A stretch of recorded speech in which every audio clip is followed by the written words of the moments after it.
Allô ma belle Sangha d'amour, j'espère que vous allez bien. Bienvenue à notre rencontre hebdomadaire, un brin de sagesse bouddhiste et une méditation pour se faire du bien à l'intérieur. Alors prenez le temps de vous connecter pour tous ceux qui sont en direct, pour ceux dont je suis arrivé peut-être sur un fil d'actualité, un pop-up, un sharing, quelque chose comme ça. Mon nom est Martin Bilodeau, je suis auteur, conférencier, j'ai le bonheur d'enseigner dans les traditions ancestrales bouddhistes, la méditation, un peu partout à travers le monde, dont au Québec et sur Facebook. Alors voilà, aujourd'hui on se parle de comment illuminer les souvenirs douloureux. Et là, vous vous dites, moi, j'ai pas de souvenirs douloureux. Ben, c'est parfait. Vous pouvez aussi prendre des moments un peu moins le fun dans la semaine et on va considérer que c'est des souvenirs douloureux. Alors, tout ce que la mémoire enregistre sous forme d'éléments négatifs, de souvenirs négatifs, petite grande souffrance, quelque chose qui va occasionner du stress, n'importe quoi qui est dans le passé, sur lequel l'esprit va référer avec une petite perturbation là, de la paix intérieure ou du bonheur. Alors voilà, c'est comme ça qu'on va considérer les souvenirs douloureux aujourd'hui. Coucou Pierre, allô Ghislaine, allô Nathalie, allô Sylvie, j'espère que vous allez bien. Bon matin tout le monde pour ceux qui sont en direct. Coucou Isabelle, comment ça va dans vos préparations du temps des fêtes? J'ai l'impression qu'on entend parler de pas autant de tourtières là, hein, qu'avant, ou de grand-père au bleuet, mais en tout cas, j'imagine que vous êtes aussi dans les préparatifs. Vous vous préparez intérieurement, parce que c'est ça un peu l'intention de la méditation aujourd'hui, créer l'espace intérieur. Coucou Elisabeth, allô Lucette, j'espère que vous allez bien. Bon matin, allô mon beau Claude d'amour, 2 méditations ce matin avec certains qui font aussi le défi 21 jours méditation tantrique. Alors très heureux de vous voir là, très heureux de savoir qu'on médite encore ensemble à l'approche des fêtes. Illuminer, j'ai bien choisi le terme hein, parce qu'on est bientôt dans le solstice de l'hiver qui célèbre l'illumination, qui célèbre à quelque part le retour de la lumière après la nuit, hein, les nuits les plus sombres, ce qui veut dire les jours les plus sombres aussi, qui est un rappel de cet espace intérieur, des fois dans lequel on se retrouve, où on a des petites vagues à l'âme.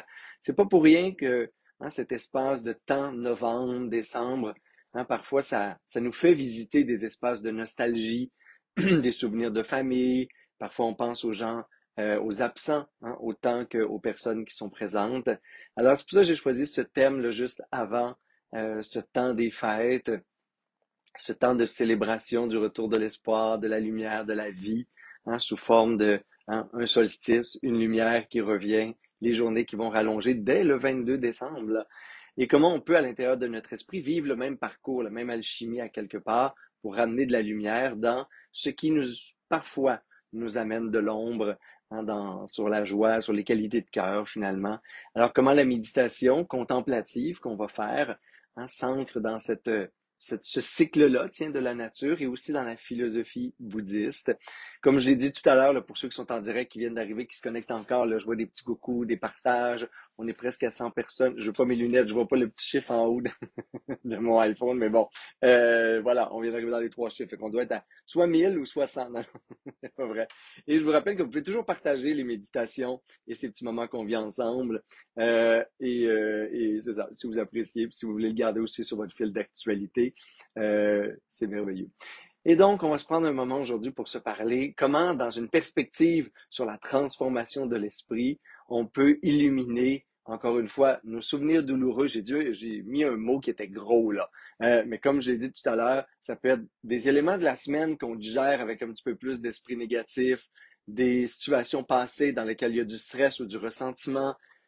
Souvenir douloureux, c'est tout ça mis ensemble. Là. Fait que c'est pas obligé de retourner dans le passé lointain, sur un trauma ou quelque chose du genre. Ça peut être ça aussi. Mais d'ailleurs, c'est peut-être pas hein, la première bonne formule. Là, ce qui veut dire peut-être qu'on fait la pratique une fois avec un élément du passé qui est pas trop chargé émotivement pour pas que la charge émotive prenne toute la place finalement, puis que le souvenir douloureux nous maintienne dans la douleur. L'espace de cette reconstruction-là, quelque part intérieure, c'est à travers la philosophie bouddhiste, qui est aussi aujourd'hui, je pense, une pensée là, dans la psychologie moderne. Ce qui veut dire que le rapport au passé est quelque chose de subjectif, hein, que le passé, ultimement, il n'existe pas, en ce sens qu'il n'existe que dans des scénarios mentaux. Et ça, il faut se le redire. Le passé, c'est quelque chose de mort qui n'existe plus. D'ailleurs, on a oublié probablement 98% de tout notre passé quand on regarde les années, les jours, les micros-événements. Même à la fin d'une journée, si on fait une rétrospective de la journée minute par minute, on va se rendre compte rapidement qu'on fait des sauts, hein, d'heure en heure, là, parce que la plupart des événements sont déjà oubliés. Alors, ce qu'on garde des fois, c'est des événements plus négatifs sur lesquels il y a du stress, le ressentiment sur une personne, des références à des blessures, des trahisons et ainsi de suite. Et cette période-là de l'année qui nous amène vers l'amour, l'espoir, le pardon, etc., je trouvais que c'était la période parfaite pour faire une méditation bouddhiste que je trouve absolument sublime, qui est illuminée. Ça s'appelle vraiment comme ça la pratique, illuminer, hein, le passé. Donc les souvenirs douloureux ou le passé, hein, d'une façon ou d'une autre. Parce que ce qui détermine la charge émotive, c'est pas les événements, on le sait, c'est comment je me les raconte à l'intérieur de moi. Alors c'est ce que je me dis. Hein, à l'intérieur de nous, il y a toujours ce petit hamster-là, mais finalement, c'est comme un narrateur, là. Vous savez, dans les films, dans les contes et dans les légendes, là, on est dans les légendes du temps des fêtes et dans les contes, il y a toujours quelqu'un qui commente l'histoire. Hein, il s'est passé ci, voilà là, au début, dans un royaume très, très lointain, et tout à coup. Et ça, à l'intérieur de nous, c'est là. On a ce narrateur-là qui nous raconte notre propre histoire à travers le regard d'une émotion, à travers le regard des fois d'un enfant blessé, à travers notre ressentiment et surtout notre identité, hein, parce qu'on se raconte, mais finalement, on raconte soi, on raconte le personnage principal de l'histoire qui est nous. Fait qu'on raconte souvent et on aime ça se raconter des fois, il faut bien le dire, là, hein, on a notre blessure préférée, notre trahison préférée. Oups. Ah oui, j'ai oublié que maintenant Facebook, il fait des, des émoticônes. Je vais essayer de pas faire des pouces, je vais faire des ça à la place. C'est comique. Ah, j'adore Facebook. Donc, on a, je peux plus faire de pouces.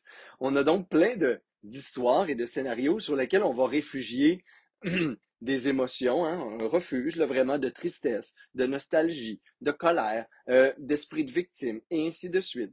Alors ça, c'est notre histoire. C'est pas l'histoire, c'est pas l'événement, c'est pas la réalité. C'est la façon dont on se le raconte. Et là, aujourd'hui, ce qu'on fait en méditation, c'est qu'on va se le raconter différemment.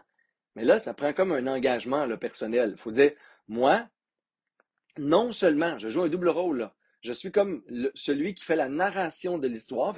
Je raconte l'histoire, mais à qui je le raconte? Je suis aussi le spectateur. Je suis aussi celui qui écoute l'histoire et qui croit qu'il est le personnage principal de l'histoire. Et c'est là où on a un impact. C'est là où on peut tout transformer. Imaginez-vous donc. Tout transformer et le vivre heureux jusqu'à la fin des temps. Alors, toute histoire peut bien finir si dans notre esprit, on choisit de changer notre perspective, on choisit de changer notre narration sur l'histoire. Et dans le bouddhisme, on faisait ça déjà. Aujourd'hui, on appelle même ça la psychologie narrative. Ça doit avoir des milliers d'années comme psychologie. Les Grecs faisaient ça dans le théâtre archétypal. On a fait ça de différentes façons à travers le culte sur les masques, etc., dans des cultures même plus indigènes où on jouait à des archétypes, des personnages, une mythologie. Alors, on a toujours joué le jeu à quelque part dans notre histoire pour transformer l'histoire. Et on rejoue comme ça une histoire dont la finalité, dont la narration, elle, peut, hein, être positive finalement. Fait que là, dans le bouddhisme, on fait ça, on revisite nos souvenirs, nos moments de la semaine, peu importe ce qui est là, et on essaie de voir. L'idée, c'est qu'il y a une subtilité dans cette pratique-là. Hein. Si on n'est pas capable d'avoir une mini-distance sur l'événement, ben on change d'événement. Là. Si on est plongé dedans, puis là, l'émotion rafale, puis là, on n'est pas capable d'avoir cette distance où justement on s'aperçoit du jeu de l'esprit, hein, où toutes les images qui sont là n'existent pas, ils sont dans ma tête. Ils n'existent que dans mon esprit. Si je réalise pas ça, et je réalise, hein, et je me laisse envahir sans être capable d'avoir une distance sur c'est mon esprit, c'est un film qui se joue en moi, c'est moi qui projette et choisis les images, et en plus, c'est moi qui joue la narration sur l'histoire, qui commente l'histoire. Ça, c'est toutes des facettes de l'esprit, le mien. Je suis pas victime de rien en ce moment, je suis pas dans l'événement en ce moment, je suis en parfaite sécurité en ce moment. Même sur des petites histoires de la semaine, des fois, là, quelqu'un qui nous a dit quelque chose, une petite animosité, là, le stress du trafic accumulé, ce que je me raconte, même là-dessus, là, juste sur le stress du trafic, ou sur un moment où j'ai perdu patience avec mes enfants, ou peu importe, comment je vais revisiter l'histoire, si je suis capable de transformer mon discours pour avoir un discours qui m'amène dans de la compassion, du lâcher, du lâcher prise, si c'est Facebook. Ah, ils nous ont mis des nouvelles fonctions. Faudrait que je réajuste ça, mais bon, pour l'instant, c'est bien drôle. Euh, de la compassion, de la paix, de la joie, voyez-vous, de la joie. Je peux être bien fâché sur le fait que je ne contrôle pas Facebook un matin ou je peux trouver ça bien drôle. Et je peux me réajuster dans ma narration intérieure constamment dans la vie. C'est ça, je pense, le plus beau cadeau de cette pratique-là, non seulement c'est de le faire sur les événements passés, puis recréer hein, une nouvelle narration, un nouveau commentaire intérieur, une nouvelle vision finalement, une vue sur l'événement, les autres, la situation, mais c'est de se rendre compte que toute la journée, ben, c'est là. Il y a quelqu'un à l'intérieur de moi qui fait la narration de ce que je vis et c'est cette petite voix-là qui influence probablement le plus ma perception, mes émotions, mes humeurs, mes états de joie, hein, de liberté, d'éveil spirituel ou d'enfermement, de morosité, d'impatience, de dépression, de cynisme, etc. C'est le grand début hein, de la libération intérieure quand je me rends compte de ce qui en moi me raconte ma vie, parle hein, à l'intérieur. Et c'est ce qu'on va faire aujourd'hui dans cette magnifique méditation où on revoit en perspective. Et là, je parle longtemps ce matin pour que vous ayez du temps. Là, fait que c'est censé être fait. Vous êtes censé déjà avoir trouvé dans votre tête, scanné pendant que je vous parlais, là, c'est quel événement sur lequel vous voulez travailler, qu'est-ce que vous voulez revisiter de votre semaine, de votre année, de votre vie, qu'est-ce qui arrive hein, dans votre esprit quand un espace de paix et de bonheur se transforme en autre chose comme émotion ou énergie négative. Et là, on revisite ça avec cet aplomb-là, hein, cette volonté, cette maîtrise intérieure qui dit, moi, je vais amener la lumière de la sagesse, hein, illuminer les souvenirs de stress, de douleur, de peine, de rancune, illuminer de ma sagesse, du dharma, qu'on appelle dans le bouddhisme la sagesse et la vérité suprême, illuminer le souvenir d'un niveau de conscience qui me permet d'être dans des états encore une fois, de compassion, de paix, d'amour et ainsi de suite, de joie, de lâcher prise, tout l'ingrédient, tous les remèdes finalement de l'esprit, hein, pour que le cœur hein, se rappelle avec quelque chose qui sent, qui goûte bon à l'intérieur finalement, un état d'esprit positif, sa propre histoire et ce qui se vit des fois sous nos yeux. Alors voilà mes beaux amis d'amour, prêt, pas prêt, on médite ensemble sur ça.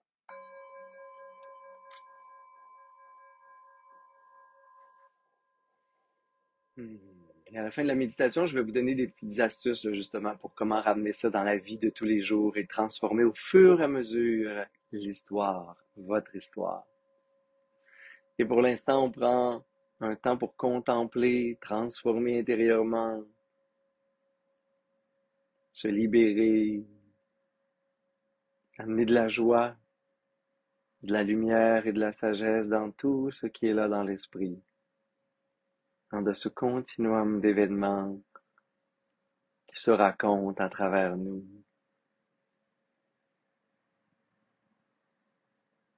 On peut prendre quelques respirations profondes, peut-être une ou deux respirations libératrices au début. Inspirez par les narines. Expirez bouche. Longue inspiration, longue expiration. Allez jusqu'au bout de l'inspire, jusqu'au bout de l'expire. Déjà là, ça devrait faire du bien.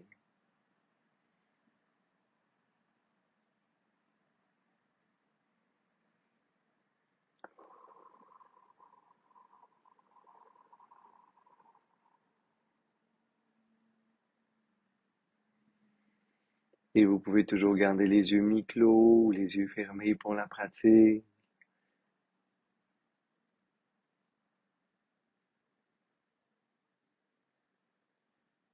Gardez un corps à la fois détendu et une posture qui favorise l'éveil et la vigilance. Complètement immobile. Immobile. Comme une montagne.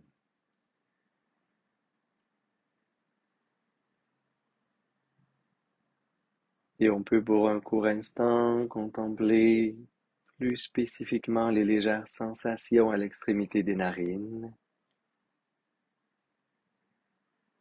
la légère fraîcheur à l'inspiration, la légère chaleur à l'expiration.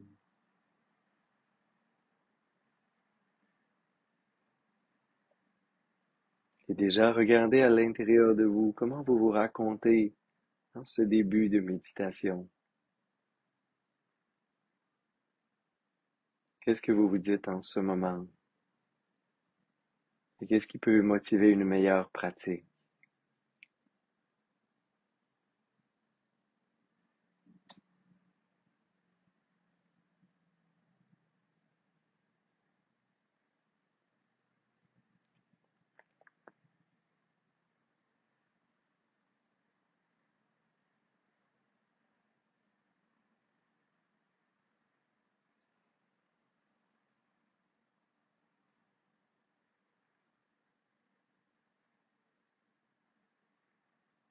Et aujourd'hui, je contemple une forme de sagesse pour illuminer le passé et des souvenirs négatifs, me rappelant que je suis le seul et unique maître dans l'esprit, que ces images, ces pensées, cette voix intérieure, c'est la mienne.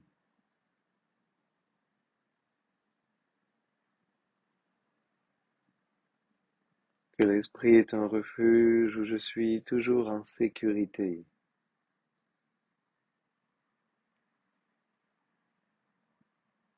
Il n'y a aucun danger qui peut venir de l'extérieur. Je suis en moi, dans mon refuge.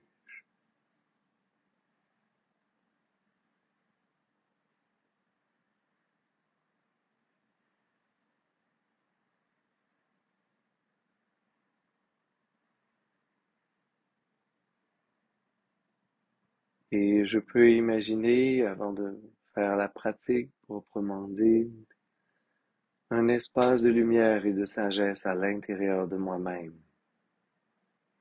Pour les bouddhistes, ça ressemble à un petit Bouddha, ça peut être une flamme, une lumière, un diamant. Juste se rappeler qu'en moi, il y a une sagesse suprême, une vérité qui vient du cœur qui peut tout pacifier, tout illuminer.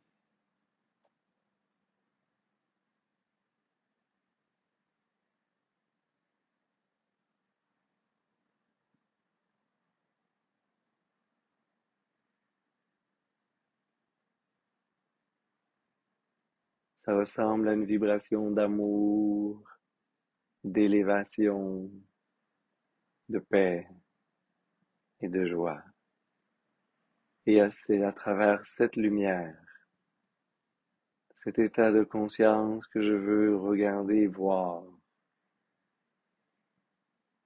des éléments du passé ou des souvenirs qui sont plus négatifs ou douloureux.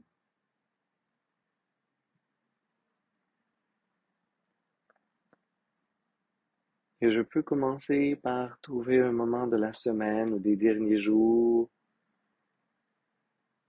pour lequel il y a peut-être une émotion négative de rattacher, où j'ai rencontré un état de perturbation intérieure.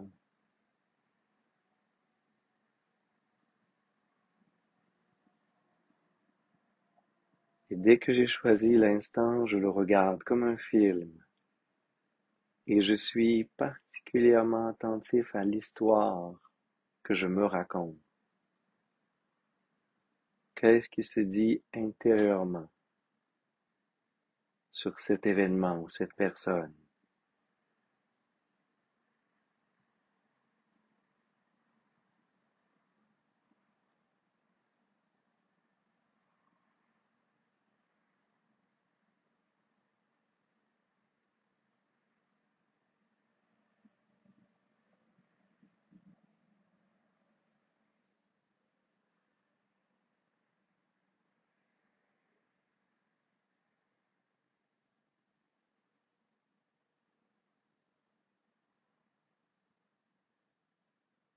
Et je peux prendre de la distance et réaliser que cet événement, que cette voix intérieure n'est pas la réalité. C'est une perspective sur cette réalité. Et je peux constamment choisir de percevoir et de me raconter les événements d'une façon plus positive, plus aimante. De comment je peux transformer mon commentaire pour être dans un état d'esprit positif sur ces personnes ou cet événement. Et je cherche une nouvelle narration sur l'histoire que je me raconte à nouveau dans cette lumière.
Et ainsi, je transforme chaque événement négatif, source de stress, de ressentiment,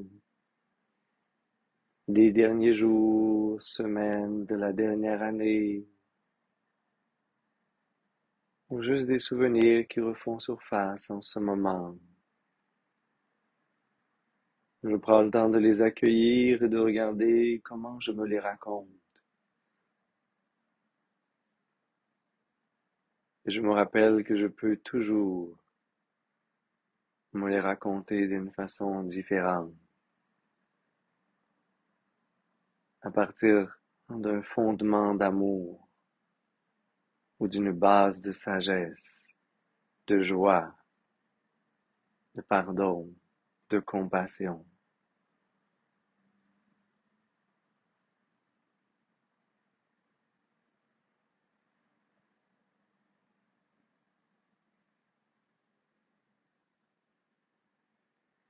En ce moment, je suis celui et celle qui illumine le passé pour purifier et pacifier tout ce qui est négatif et protéger le présent. Continuez, mes amis, exactement comme ça.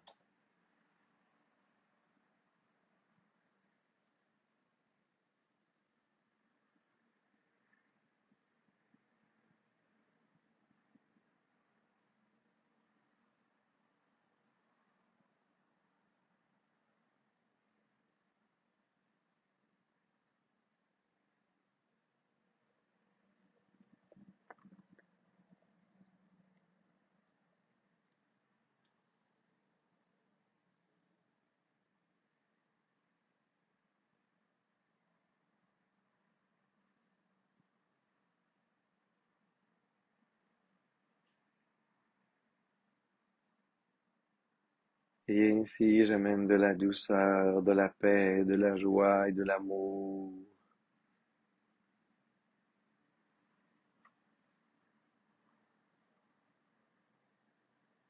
dans cette collection de souvenirs et d'images du passé qui sont en moi.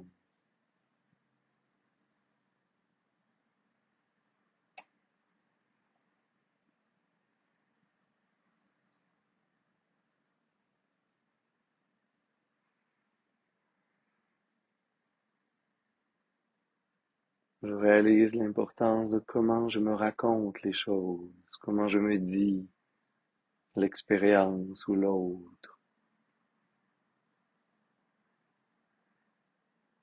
ou parfois moi-même, si j'accumule de la honte ou de la culpabilité ou du jugement sur moi, je peux revisiter des situations et me regarder avec plus de bienveillance, d'accueil ou d'amour et transformer le commentaire que j'impose sur moi-même pour devenir mon meilleur ami, mon coach, le sage.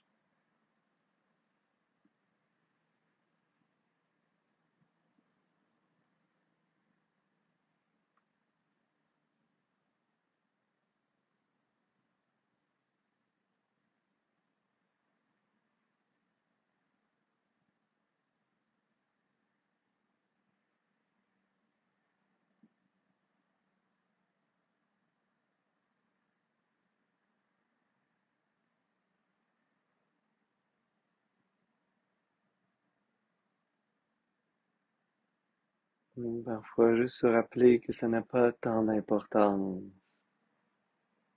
que le plus important, c'est l'amour, c'est la paix, c'est la quiétude de l'âme.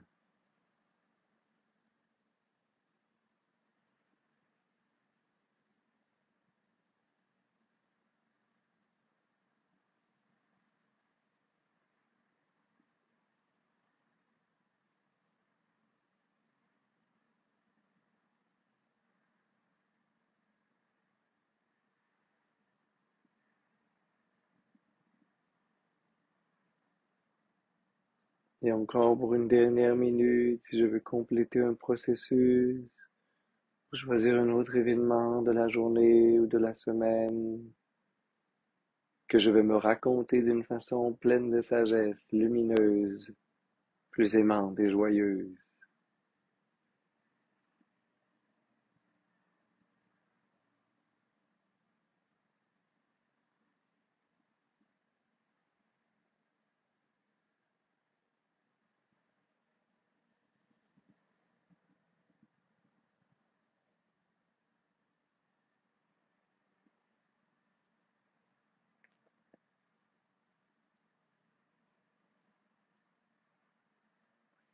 Et vous pouvez doucement reprendre quelques respirations plus profondes,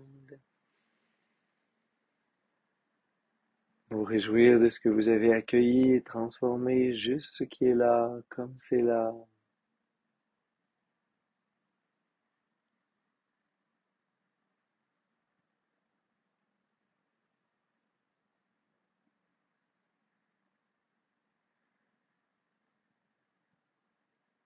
Vous pouvez amener les mains en namasté, les frotter légèrement ensemble, amener cette belle chaleur, cette présence au cœur, inspirez par les narines pour expirer bouche.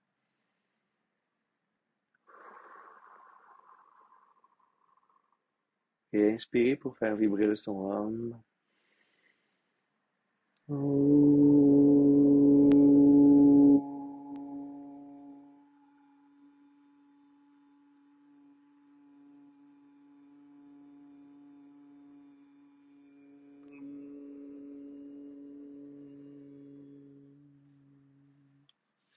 Namasté mes beaux amours.